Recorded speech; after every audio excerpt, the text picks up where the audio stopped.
Hai guys, seiring berjalannya waktu, tren mobil listrik semakin naik. Banyak pabrik mulai mengeluarkan produk-produk yang sudah terelektrifikasi. Ditambah lagi dengan dukungan pemerintah Indonesia mulai pembangunan infrastruktur dan insentif pajak untuk mobil listrik. Satu daya tarik mobil listrik adalah lebih ramah lingkungan daripada mobil bersistem pembakaran internal atau internal combustion engine (ICE). Mobil listrik tidak menghasilkan emisi gas buang senyap ketika dikendarakan dan performanya bisa bersaing dengan mobil ICE. Komponen yang terdapat dalam sebuah mobil listrik bermacam-macam dan memiliki fungsi yang berbeda-beda. Secara garis besar, ada 3 komponen utama yang tersemat dalam mobil listrik. Sudah pasti di setiap mobil memerlukan sebuah wadah untuk menampung sumber dayanya. Mobil listrik membutuhkan baterai traksi atau traction battery pack untuk menampung daya listrik sebagai sumber energi utama penggerak mobil. Biasanya sistem penyimpanan daya listriknya berupa searah atau direct current atau DC. Seiring dengan waktu, baterai untuk mobil listrik mengalami perkembangan hingga ada banyak jenisnya. Sekarang, baterai mobil listrik yang umum dipakai terbuat dari lithium-ion baterai. Baterai ini menjadi jenis baterai yang banyak digunakan pada mobil listrik modern karena dinilai memiliki daya tahan yang tinggi. Perlu diingat, baterai hanya berfungsi sebagai sumber daya untuk sistem penggerak pada mobil listrik. Sementara itu, energi listrik untuk komponen-komponen kelistrikan seperti lampu dan semacamnya masih disokong oleh aki. Power inverter. Komponen terpenting lain dalam mobil listrik adalah inverter daya atau power inverter. Komponen ini berfungsi untuk mengubah aliran listrik searah DC dalam menjadi arus bolak-balik alternating current AC. Arus listrik AC inilah yang digunakan untuk memperdaya motor traksi. Tambah lagi, power inverter yang memiliki fungsi mengisi baterai mobil. Ketika mobil mengalami deselerasi atau melambat, power inverter akan mengubah arus listrik AC yang dihasilkan menjadi arus DC yang kemudian ditampung kembali ke dalam baterai. Motor traksi. Komponen motor traksi merupakan tujuan akhir dari arus listrik dari baterai.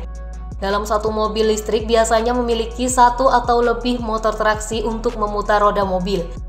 Jika diibaratkan, motor traksi ini sama seperti dinamo listrik pada mobil mainan.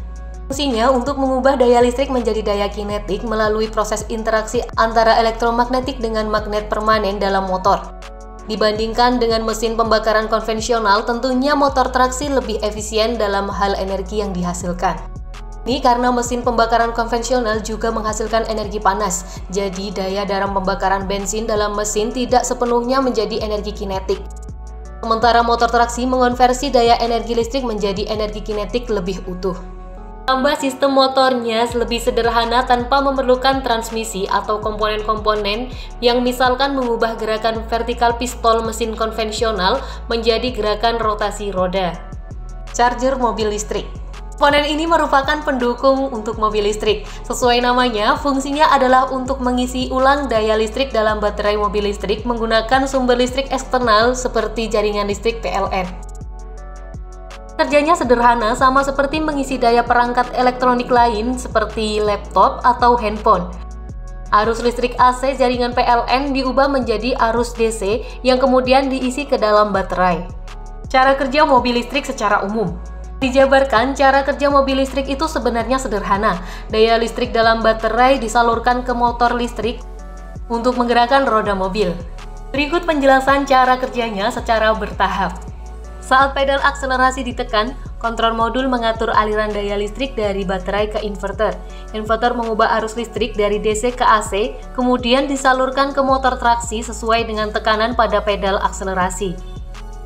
Motor traksi mengubah daya listrik menjadi energi kinetik atau rotasi atau putaran rotor pada motor traksi, kemudian menggerakkan transmisi untuk memutar roda sehingga mobil berjalan. Jenis mobil listrik. Listrik ada 4 jenisnya, yaitu baterai electric vehicle atau BEV, hybrid electric vehicle atau HEV, plug-in hybrid vehicle atau PHEV, dan fuel cell electric vehicle atau VCEV. Mobil jenis ini beroperasi sepenuhnya menggunakan listrik dan baterai. Tidak ada mesin pembakaran dalam, listrik disimpan dalam battery pack. Pengisian daya dengan menghubungkan baterai ke sumber listrik eksternal. Listrik dikonversi dari DC ke AC untuk menjalankan motor. Pedal akselerator mengirim sinyal kontrol modul untuk menyesuaikan kecepatan kendaraan dengan mengubah frekuensi daya AC dari inverter ke motor traksi. Ketika pedal rem ditekan atau mobil melambat, motor menjadi generator yang menghasilkan listrik yang mana disimpan kembali di baterai. Mobil listrik jenis ini ada banyak. Sebut saja Volkswagen e-Golf, Tesla Model 3, BMW i3, Chevrolet Bolt, Nissan Leaf, Hyundai Ioniq, Hyundai Ioniq 5, dan lain-lain. Electric Vehicle atau HEV. Mobil listrik jenis HEV memiliki dua sistem penggerak, yaitu mesin pembakaran dalam dan motor traksi. Mesin pembakaran dalam mendapat daya dari bensin, sedangkan motor mendapatkan daya dari baterai. Keduanya dapat memutar transmisi penggerakan roda pada saat bersamaan. Keunikan HEV dari mobil listrik lainnya adalah baterainya hanya terisi oleh putaran mesin, gerakan roda, atau kombinasinya. Ketika pengereman, motor traksi berubah menjadi generator yang mengisi daya listrik ke baterai. Mobil listrik jenis HEV tidak mempunyai charging port sehingga baterainya tidak dapat diisi ulang secara eksternal. Beberapa contoh mobil listrik jenis ini adalah Honda Civic Hybrid, Toyota CHR Hybrid, Toyota Camry Hybrid, dan lainnya. Full Self Electric Vehicle atau VSEV. VSEV menggunakan hidrogen sebagai sumber energi untuk menghasilkan listrik dari sistem full cell. Pada mobil terdapat tangki untuk menampung hidrogen. Cara kerjanya hampir mirip dengan mobil listrik HEV, yaitu hidrogen disalurkan ke sistem full cell. Energi kimianya dikonversi menjadi energi listrik untuk memperdaya motor listrik serta mengisi daya baterai. Sama dengan jenis mobil listrik lain, ketika perlambatan motor akan menjadi generator yang menghasilkan listrik, kemudian ditampung dalam baterai. Listrik jenis VSEV masih jarang ditemukan di Indonesia. Contoh mobil yang menggunakan full cell adalah Toyota Mirai, Hyundai Tucson VSEV, Honda Clarity Full Cell, dan Hyundai Nexo. Kelebihan mobil listrik.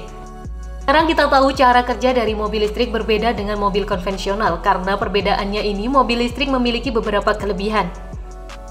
Ramah lingkungan. Ada pembuangan dalam mesin yang menghasilkan gas buang, mobil listrik dipandang menjadi kendaraan yang ramah lingkungan. Tidak berisik. Motor traksi pada mobil listrik tidak menghasilkan suara yang berisik seperti yang terdengar pada mobil konvensional. Kabin mobil listrik lebih senyap dan pengalaman berkendara menjadi lebih nyaman. Hemat biaya perawatan. Jumlah komponen pada sistem penggerak mobil listrik murni jauh lebih sedikit dibanding mobil konvensional. Tidak ada lagi penggunaan oli mesin, ganti busi, air radiator, dan komponen lainnya. Jadi perawatan mobil listrik lebih murah dan hemat. Nah, itulah pembahasan kita tentang cara kerja mobil listrik. Terima kasih sudah menonton dan sampai jumpa.